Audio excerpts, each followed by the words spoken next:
SPO हैं उनको भी धोखा दिया। उसके बाद जो है हमारे साथ जो धोखा किया वो सोच ही नहीं सकता कोई। और मैं ये कहता हूँ कि हमारा फाइनलाइज उस वक्त होगा। इनसे बहुत झूठे कंप्रोमाइज़ किए हैं, बहुत बेईमानी की है इन्होंने, बहुत धोखे दिए हैं। एक ही फैसला होगा हमारा यही फैसला है, चाहे जम्मू कश्मीर सुन ले, चाहे चीफ मिनिस्टर सुन ले, चाहे गवर्नर साहब सुन ले, चाहे कोई भी सेंट्रल सरकार सुन ले, हमारा एक ही फैसला होगा इस जम्मू कश्मीर के टेलीविजन का। जब तक हमारा ऑनलाइन पेमेंट परमानेंट पड़ेगी नहीं, तब तक हमारा जो है ये शट डाउन रहेगा। चाहे पावर का हो, चाहे PHE का हो, चाहे जिस और किसी डिपार्टमेंट का हो, जब तक हमारा पेमेंट नहीं पड़ेगा।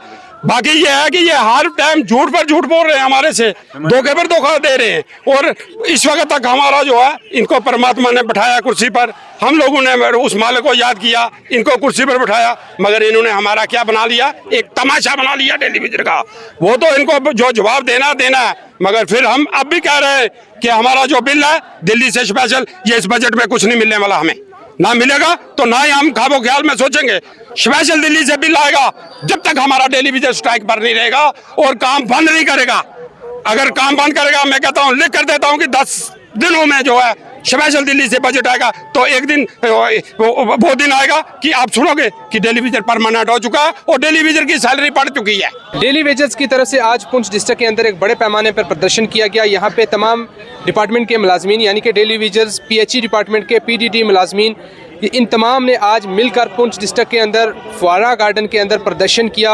और उसके बाद हमारे साथ अभी बातचीत के लिए मौजूद है, इनसे समझने की कोशिश करेंगे कि क्या क्या डिमांड्स हैं इनकी। बड़े अरसे से ये अपनी डिमांड्स को रख रहे हैं सरकार तक, लेकिन सरकारें बनती रही, लेकिन इनकी डिमांड्स जो है कभी फुलफिल नहीं हुई। जनाब, आपका नाम जानना चाहूँगा। मैं सर जुल्फकार अहमद मेरा है। जुल्फकार साहब, आज आपने मिलकर जो प्रदर्शन यहाँ पे किया, एक अल्टीमेटम सरकार को दिया है, तो डिटेल में मुझे बताएं। सर, इसमें मसला ये है कि बहुत अरसे से हम देखो यूटी सरकार रही यहाँ, जब तक यहाँ और यहाँ गवर्नर साहब रहे, तो हमने ऐसे प्रोटेस्ट वगैरह कुछ नहीं किए, क्योंकि हमें पता था कि अब यहाँ हम कुछ बोलेंगे भी तो हमारी सुनवाई कोई नहीं होने वाली है। जब यहाँ पर इलेक्शन का माहौल हुआ, सब पार्टियों ने आके यहाँ इलेक्शन जो है वो उसके लिए करना शुरू किया, तो हमने NC सरकार को बढ़ चढ़ कर वोट दिए। और हमारे जितने भी टेलीविजन थे ऑल डिपार्टमेंट के, हमने सब ने एक अपने अंदर तय कर लिया कि हमने इस बार NC सरकार को जिताना है, क्योंकि उनका हमने जो पढ़ा था उसमें मैनिफेस्टो में उन्होंने लिखा हुआ था कि हम जो है वो टेलीविजन को फर्स्ट प्रायोरिटी में परमानेंट करेंगे। इसलिए हम जितने भी ऑल डिपार्टमेंट के, जितने भी बिजली डिपार्टमेंट के थे, PHE डिपार्टमेंट के थे, अदर जितने भी आप ले लेंगे वो 61,000 टिपला, सब ने हमने तय कर लिया कि हमने NC सरकार को वोट देने हैं, इनको कामयाब करना, और उनका हमने हाथ थामा। उनसे हमें ये उम्मीद थी कि इस बजट में हमारे लिए वो कुछ ना कुछ करेंगे ज़रूर। हम मानते हैं कि अगर उनके लिए कुछ मुश्किलात थी, लेकिन इतनी भी मुश्किलात नहीं थी कि 9,000 में, आप बताएं मुझे सर, 200 रुपये पर डे लेके हम अपने बाल बच्चों को कैसे चलाएंगे, उनको क्या पढ़ाएंगे, उनकी बुक्स कैसे लेंगे। आप मुझे बताएं, हमसे तो बेहतर वो मजदूर है जो 600 रुपये पर डे का लगाता है और 18,000 रुपये महीने का वो कमा लेता है। हम 9,000 में, आप मुझे बताएं, गैस खरीदेंगे, हम उसमें अपना चूल्हा चलाएंगे, राशन लाएंगे, या क्या करेंगे। बदकिस्मती ये है हमारी, बैंक में अगर लोन के लिए जाएँ, वो कहते हैं आप एम्प्लॉइज़ हैं। अगर PMGSY का मकान है, वो कह रहे हैं आप एम्प्लॉइज़ हैं, आपका मकान नहीं बनेंगे। उसके बाद हमारे जो मजदूर लोग हैं, 18,000 रुपये वो महीने का कमाते हैं, उनको PMGSY के मकान मिल रहे हैं। हमें, मैं समझ, हाँ जी, PMGSY के सर, सॉरी, देखिए बात ये सर कि जो ये इस वक्त सरकार, जितनी भी सरकार आई या हमारे गवर्नर साहब रहे, ड्रग्स का एक उन्होंने राग लगा रखा है कि ड्रग्स खत्म किया जाए। मैं कहता हूँ सर, सबसे मीठा ड्रग जो लगाया गया वो हमारे टेलीविजन को लगाया गया। क्यों? अगर मैं घर का मेंबर हूँ घर का, तो मेरे बच्चे इसी ड्रग्स में मर रहे हैं, इसलिए उनको अच्छा खाना नहीं मिल रहा है, उनको पहनना अच्छा नहीं मिल रहा है, स्कूल अच्छा नहीं मिल रहा है। उस स्कूल में डालते हैं जिस स्कूल में आप क्या बताएं हम कि उसके स्कूल की हालत क्या है। अब हमें इस सरकार से ये उम्मीद थी, 7 तारीख को जो बजट पेश होना था, हमने सोचा कि बड़ी रमज़ान में दुआएं भी की कि हमारे लिए कुछ ना कुछ बेहतर होगा। ठीक है, मानते हैं एक SRO जारी करना था, उसके लिए लंबा प्रोसेस है, लेकिन कम सैलरी तो बता सकते थे। इतना भी नहीं था कि ये बिल्कुल ही कुछ नहीं कर सकते। अगर JJM का आपने देखा कि इतना बड़े प्रोजेक्ट जो चल रहे हैं, लेकिन उसमें पैसा लग रहा, तो उसको मेन स्ट्रीम करने के लिए उसके लिए एम्प्लॉय चाहिए।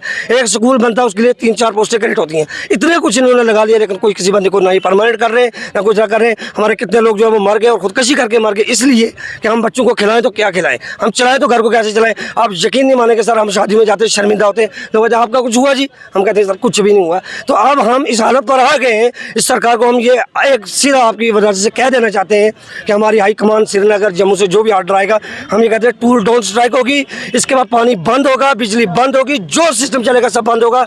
ये जो ऐवानों में बैठे हैं, ये रोडों पर आएंगे, ये मिन्नतें करेंगे, मनाएंगे हम लोगों को, तब जाकर हम मानेंगे जाएंगे, नहीं तो हम ऐसे मानने वाले नहीं। हम 1-2 दिन के अंदर अंदर कोई नया डिसीजन लेने वाले और बिग डिसीजन लेंगे। वो ऐसे नहीं होगा, थोड़ी चीज़ ट्राई करके हम वापस चले जाएंगे, उसके बाद मेरे बाकी दूसरे साथी बोलेंगे। यहाँ पे डिमांड की गई है कि यहाँ पे एक डेली वेजेस की तरफ से अल्टीमेटम दिया गया, अगले 10 दिन के बाद जो है बड़े पैमाने पर प्रदर्शन होगा, जिसमें अपने घर के आलो याल यानी कि पूरी फैमिली जो है फैमिली के साथ सड़कों पर उतरेंगे। सर बिल्कुल फैमिली के साथ सड़कों में उतरेंगे, कफन बांध के उतरेंगे।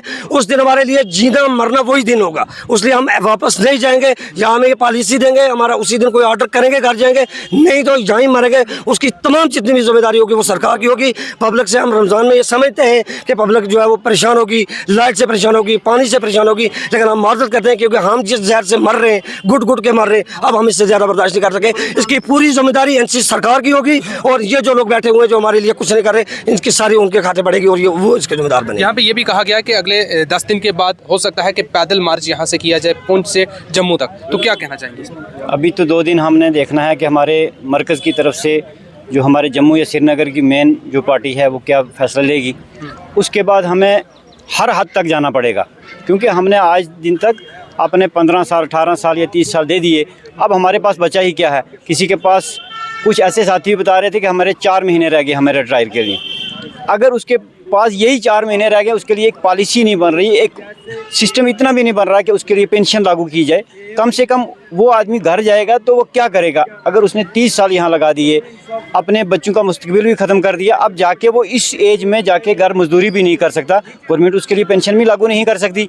हमारे जो लगे हुए हैं उनके लिए एक SRO जारी भी नहीं कर सकती। अगर वो अपने हर एक चीज़ के लिए एक प्लान बना के चलते हैं तो कम से कम इस डेली विजन के लिए जो इतने बड़े प्रोजेक्ट चला रहा है, जल जीवन मिशन, जल शक्ति डिपार्टमेंट, अब ये चल रहा है तो किसी डेली विजन के सर चल रहा है, परमानेंट तो कोई है नहीं है। अब ये एक बहाना ढूंढ रहे हैं, अब बहाना चलने वाला नहीं है। हमने भूख हड़ताल पे भी जाना है, हमने काम छोड़ हड़ताल भी करनी है, जहाँ तक हमसे हो सके वहाँ करना है। अगर हमारे इस दिनों में हमारे साथ इंसाफ ना किया गया तो ये यहाँ की गवर्नमेंट और मरकज़ की गवर्नमेंट से मैं बिलखुसूस ये कहना चाहता हूँ कि आप ये हमारे साथ टाल मटोल का ये जो प्लान बनाया है ये मत करो, क्योंकि LG सरकार यहाँ बैठे हैं वो फुल पावर में हैं, क्योंकि मरकज़ से वो अगर कोई भी चीज़ मांग सकते हैं तो वो उनको मिल सकती है। अब जम्मू के हमारे 28 या 29 MLA हैं, आज वो कहते हैं जी हम कुछ कर नहीं सकते। अरे भाई हमने तो आपको वोट दिया है। किसी ने कहा होगा नहीं जी मैंने NC को दिया, मैं तो कहता हूँ भाई मैंने BJP को दिया। जीते नहीं जीते वो उनके मुकद्दर हैं, हमने उनका मुकद्दर तो बनाना नहीं है।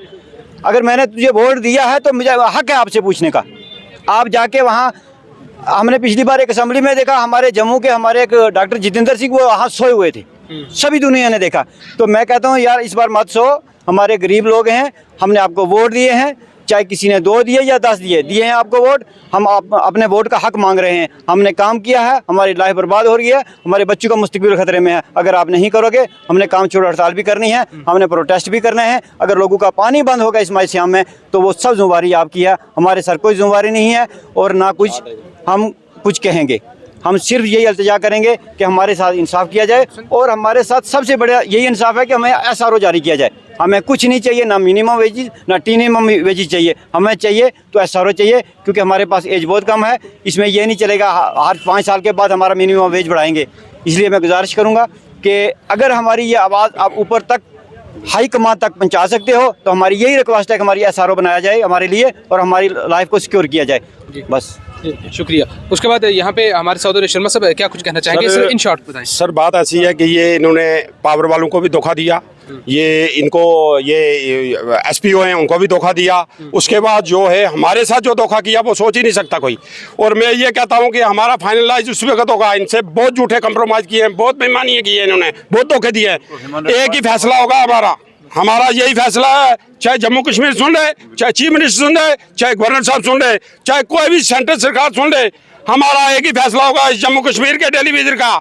जब तक हमारा ऑनलाइन पेमेंट परमानेंट पड़ेगी नहीं तब तक हमारा जो है ये शट डाउन रहेगा, चाहे पावर का हो, चाहे PHE का हो, चाहे जिस और किसी डिपार्टमेंट का हो।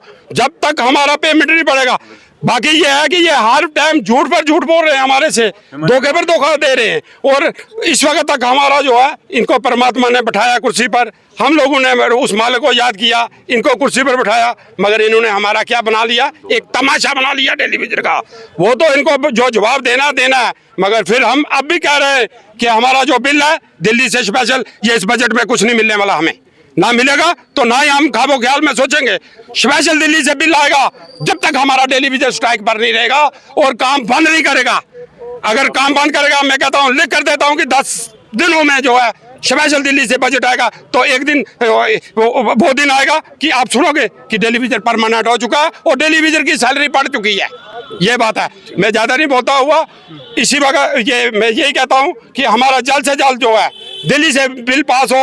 अभी और इंतजार करने की कोई हमें जरूरत नहीं है, ना ही हम कोई ऐसा कोई सिस्टम रखेंगे, ना ही कोई कंप्रोमाइज करेंगे। थैंक यू जी। एक आखिरी सवाल रहेगा शटडाउन का, यहाँ पे जैसे कहा गया, मुख्तसर आप मुझे अल्फाजों में बताएं। शटडाउन ये है कि अगर हम देखते हैं कि 15 तारीख तक हम एक मैसेज देते हैं, अगर 15 तारीख तक हमारा कुछ नहीं होगा जी असेंबली हाउस में, तो उसके बाद हम पानी का भी शटडाउन करेंगे और बिजली का भी शटडाउन होगा। ना ही बिजली चलेगी और ना ही पब्लिक का पानी चलेगा। अगर इसके जवाबदार होंगे तो वो हमारे सीएम साहब होंगे और हमारे एलजी साहब होंगे। क्यों कि अगर डिस्ट्रिक्ट पुंछ के अंदर हालात ख़राब होते हैं तो वो खुद कर रहे हैं। हम